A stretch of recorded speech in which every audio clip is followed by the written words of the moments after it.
जहां पर हवा की गुणवत्ता सही है वहां पर केवल 2 घंटे के लिए ही पटाखे चलाए जाएंगे, वो भी ग्रीन पटाखे। कि ग्रीन पटाखे चलाने चाहिए, तो ग्रीन पटाखे भी धुआं तो करेंगे ही ना।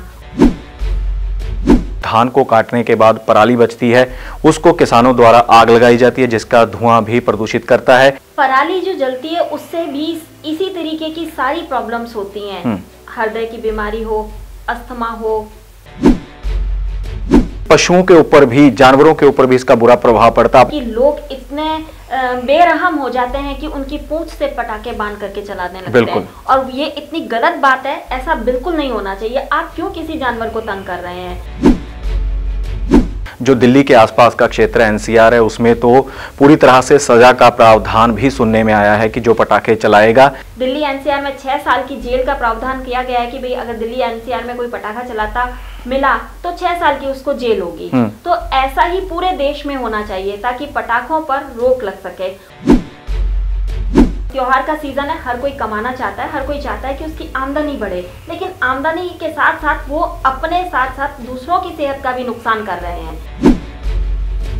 नमस्कार, D5 चैनल हिंदी देख रहे दर्शकों का मैं वंदना और मैं धर्मेंद्र संधू स्वागत करते हैं। त्योहारों का सीजन आते ही बाजार सजने लगते हैं, चाहे किसी भी प्रकार की दुकानें हो, लोगों को अपनी ओर आकर्षित करती हैं।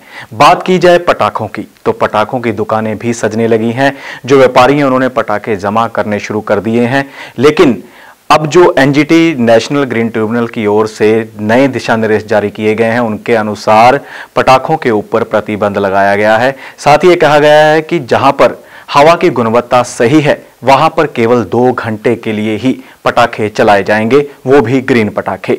इसी विषय पर आज हम चर्चा करेंगे। वंदना जी मेरे साथ शामिल हुए हैं। जी वंदना जी, सबसे पहले ये बताइए कि जो पटाखे चलाने से नुकसान होता है वो कैसे होता है? पटाखे चलाने से पॉल्यूशन होता है, ये तो हम सबको पता ही है। तो जो धुआं होता है उससे आंखों में जलन, हृदय रोग जिनको होता है उनको ज्यादा परेशानी होती है, अस्थमा जिनको है उनको सांस लेने में दिक्कत होती है। तो इस तरीके की बहुत सारी बीमारियां बढ़ जाती हैं जी। तो ये सब चीज ना हो इसके लिए पटाखे ना ही चलाएं तो ज्यादा अच्छा है। जैसा कि आपने कहा कि ग्रीन पटाखे चलाने चाहिए, तो ग्रीन पटाखे भी धुआं तो करेंगे ही ना, और ठीक है उतना नहीं करेंगे जितने दूसरे पटाखे करते हैं, लेकिन फिर भी कुछ तो धुआं करेंगे ही ना। 50% कम ही करें पर करेंगे तो सही। और ये धुआं क्या एक जगह से उड़कर हवा के जरिए दूसरी जगह नहीं जाएगा? बिल्कुल। वंदना जी, बात की जाए त्योहारी सीजन की तो त्योहारों में अक्सर देखा जाता है कि यही वो समय है जब धान की कटाई भी होती है और जो कनक है, जो गेहूं है, उसकी बिजाई भी होती है। इसके दौरान भी जो पोल्यूशन बढ़ जाता है, जिस तरह से जो धान को काटने के बाद पराली बचती है उसको किसानों द्वारा आग लगाई जाती है जिसका धुआं भी प्रदूषित करता है। और साथ ही जब नई फसल बोने के लिए खेती को सींचा जाता है, जहाँ उसको ट्रैक्टर के साथ तैयार किया जाता है, तो उस समय भी जो मिट्टी उड़ती है वो भी वातावरण को प्रदूषित करती है। और साथ ही दीपावली पर जहाँ कोई भी त्योहार आते हैं, जिस तरह से गुरुपुरब भी आने हैं, उनके ऊपर जो पटाखे चलाए जाते हैं वह और भी प्रदूषण कर देते हैं। जो हमारी हवा है वो सांस लेने लायक नहीं रहती। पराली जो जलती है उससे भी इसी तरीके की सारी प्रॉब्लम्स होती हैं, हृदय की बीमारी हो, अस्थमा हो, सांस लेने में वैसे ही तकलीफ होने से और ज़्यादा इंसान को परेशानी होती है। वो चल फिर नहीं पाता है, बाहर निकलता है तो आंखों में धुएं के कारण जलन होती है, आंखों से पानी गिरने लगता है। ऐसी कई बीमारियां जो है बहुत ज़्यादा हो जाती हैं। तो उसको रोकने के लिए जरूरी है कि पराली भी ना जलाई जाए। इसके लिए सरकार ने प्रयास किया, ये भी बोला कि हम सबको 2500 रुपये देंगे, लेकिन आज तक उन किसानों के खाते में 1 पैसा नहीं डलवाया गया। जी बिल्कुल, किसानों का यही कहना है कि हम पराली जलाने के लिए मजबूर हैं क्योंकि इसके अलावा हमारे पास कोई हल ही नहीं है पराली से निपटने का। कई तरह के प्रोजेक्ट लगाए गए हैं लेकिन वो सिर्फ कागजों में ही लगाए गए हैं कि पराली का समाधान हम इस तरह से करेंगे, इस तरह से करेंगे, लेकिन सरकारों के लिए हर तरह की ये समस्या, ये हर बार की समस्या है पराली का। और हम कर रहे थे बात पटाखों की, तो पटाखे जो पोल्यूशन करते हैं उनमें कई तरह के केमिकल्स होते हैं, कई तरह का पोटाश होता है, गंधक होती है, जिससे जो हमारा वातावरण है प्रदूषित होता है। उसके बाद जो उनके ऊपर का जो कागज है कई बार तो इतनी ज्यादा मात्रा में वो नदियों में, पानी में चला जाता है, कूड़े करकट के साथ मिलकर वो भी प्रदूषण का कारण बनता है। साथ ही सबसे बड़ी बात वंदना जी, कानों पर इसका बहुत बुरा प्रभाव पड़ता है। जिस आवाज वाले पटाखे आजकल चलाए जाते हैं, छोटे बच्चे तो उनकी आवाज सुनकर चीखने लगते हैं, चिल्लाने लग जाते हैं, डर जाते हैं। यहां तक कि पशुओं के ऊपर भी, जानवरों के ऊपर भी इसका बुरा प्रभाव पड़ता है। आपने देखा होगा कि बड़ा पटाखा आपने चलाया नहीं तो जो जानवर हैं, पक्षी हैं, उनमें हलचल मच जाती है। जी बिल्कुल। और कई बार तो ऐसा होता है कि लोग इतने बेरहम हो जाते हैं कि उनकी पूंछ से पटाखे बांध करके चलाने लगते हैं, और ये इतनी गलत बात है। ऐसा बिल्कुल नहीं होना चाहिए। आप क्यों किसी जानवर को तंग कर रहे हैं? क्या वो जानवर आपको बिना बात तंग करने आ रहा है? जो आप बिना बात उसे तंग कर रहे हैं, आपका त्योहार है, हंसी खुशी मनाइए। ये कौन सा तरीका है कि आप किसी जानवर को तंग करें? बिल्कुल वंदना जी, बात की जाए एनजीटी की तो इस बार उन्होंने कहा है कि भारत में प्रतिबंध रहेगा, खासकर जो दिल्ली के आसपास का क्षेत्र एनसीआर है उसमें तो पूरी तरह से सजा का प्रावधान भी सुनने में आया है कि जो पटाखे चलाएगा उसके ऊपर कार्रवाई भी की जाएगी ताकि जो हमारा वातावरण है उसको बचाया जा सके। साथ ही बात की जाए अगर इन पटाखों की, तो इनका जो इतना शोर है वो सबको ही जो है कानों तक पहुंचता है, तो सभी डर जाते हैं, घबरा जाते हैं। दिल के रोगियों के लिए बड़ा नुकसानदायक है। एनजीटी ने जो फैसला लिया है हम उसका स्वागत करते हैं, लेकिन साथ ही एक बात और है वंदना जी, क्योंकि त्योहारी सीजन आने से पहले जो व्यापारी हैं वो अपना काम धंधा शुरू कर देते हैं, पटाखे इकट्ठे शुरू कर देते हैं करने, उनका पैसा लगा होता है, इस तरह से उनका भी नुकसान होगा। बिल्कुल नुकसान तो उनका होगा, लेकिन उनसे ज्यादा नुकसान सेहत का हो रहा है, ये उन्हें भी समझना चाहिए। आप जो पटाखे लेके आ रहे हैं वो अगर ग्रीन पटाखे नहीं हैं तो उससे ज्यादा नुकसान है। जितने पैसे आपके पटाखों में लगेंगे उससे कहीं ज्यादा आपकी सेहत पे लग जाएंगे पैसे। तो इस तरीके से समझना उनको भी होगा कि हम ऐसा काम ना करें, हम ये चीज ना लेकर के आए अपनी शॉप पर। बिल्कुल ठीक है, त्योहार का सीजन है, हर कोई कमाना चाहता है, हर कोई चाहता है कि उसकी आमदनी बढ़े, लेकिन आमदनी के साथ साथ वो अपने साथ साथ दूसरों की सेहत का भी नुकसान कर रहे हैं। ये उनको समझना होगा, तभी पटाखों पे पूरी तरह से बैन लग सकता है।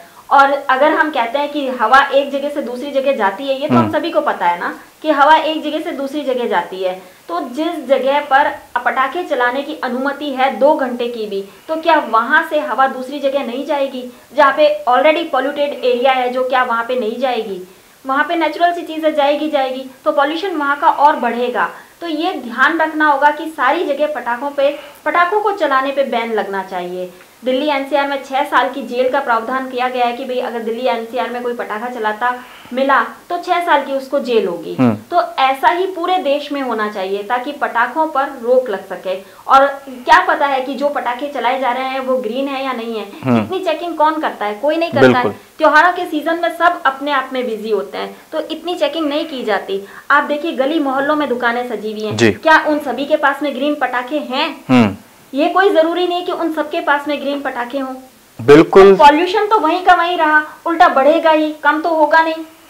बिल्कुल वंदना जी, बात आपने पोल्यूशन की साथ ही आपने बात की कि प्रशासन को इनके ऊपर लगाम लगानी चाहिए, अंकुश लगाना चाहिए। अब बीते साल जो बात करें तो पंजाब में ही कई जगह पर ऐसे हादसे हुए थे जहां पर बिना लाइसेंस के इतने मतलब भंडार किया हुआ था पटाखों का कि उनमें ब्लास्ट हुआ, कई लोगों की जानें गई, लोगों के जानी माली नुकसान हुआ। हर तरह से लोग, अब तक उनको कोई इंसाफ नहीं मिला, कोई उनको अच्छी तरह से नहीं देखा गया, उनकी सुनवाई नहीं हुई। तो ऐसे जो बिना लाइसेंस के जो पटाखे इकट्ठे करते हैं वो भी हमारे समाज के उतने ही दुश्मन है जितना कि पोल्यूशन।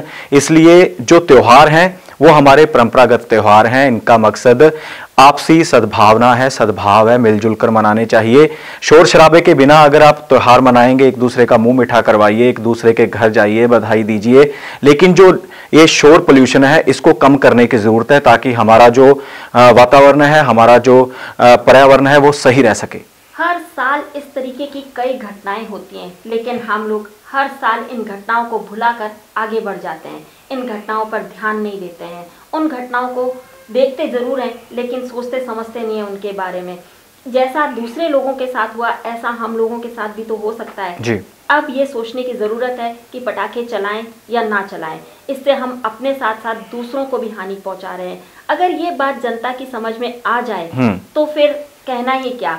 बिल्कुल वंदना जी, हम अपने इस मंच से, अपने चैनल के माध्यम से यही लोगों से गुजारिश करते हैं, अपने दर्शकों से गुजारिश करते हैं कि जो त्यौहार है उनको प्यार से मनाएं, बिना शोर शराबे के मनाएं, पटाखों का कम प्रयोग करें। अगर करना भी है तो एक आधा फुलझड़ी बच्चों को दे सकते हैं, क्योंकि बच्चे मानने वाले नहीं होते। लोगों को देखकर, दूसरे बच्चों को देखकर उनके मन में आता है कि हम भी चलाएं, ऐसा कैसे होगा कि हम नहीं चलाएंगे तो हमारा तो त्यौहार ही फीका रह जाएगा। आपने बिल्कुल ठीक कहा, क्योंकि मैंने अभी थोड़े दिन पहले ही डॉक्टर साहब का डॉक्टर एच.के. खरबंदा जी का इंटरव्यू लिया था, और उसमें उन्होंने बताया था कि एक जो सांप की छोटी सी गोली होती है वो 464 सिगरेट के धुएं के बराबर धुआं करती है। तो हम इसी से अंदाजा लगा सकते हैं कि एक छोटी सी सांप की गोली कितनी खतरनाक हो सकती है, तो फिर बाकी सारी चीजें कैसे नहीं खतरनाक होंगी। बिल्कुल वंदना जी, हम अपने चैनल के माध्यम से यही संदेश देना चाहते हैं। हमारी जो चर्चा है उसका जो उद्देश्य यही है कि ग्रीन दिवाली मनाएं। ग्रीन दिवाली में आप पौधे भी लगाएं, पर्यावरण को हरा भरा बनाएं, साथ ही मिठाइयां खाएं, लेकिन मिठाइयां वो हों जो घर पे बनी हुई हों, क्योंकि बाजार में जो मिठाइयां मिलती हैं उनकी कोई भी गारंटी नहीं है कि वो आपके स्वास्थ्य के लिए फायदेमंद हैं या नुकसानदायक हैं। इसलिए घर पर रहें, लोगों को बधाइयां दें, अपने परिवार के साथ सेफ दिवाली मनाएं। बिल्कुल, यह हमारी आप सभी से यही गुजारिश है कि दिवाली बिल्कुल सेफ मनाएं। बिल्कुल ऐसी ही चर्चा लेकर फिर हाजिर होंगे। फिलहाल इजाजत दीजिए, धन्यवाद, नमस्कार।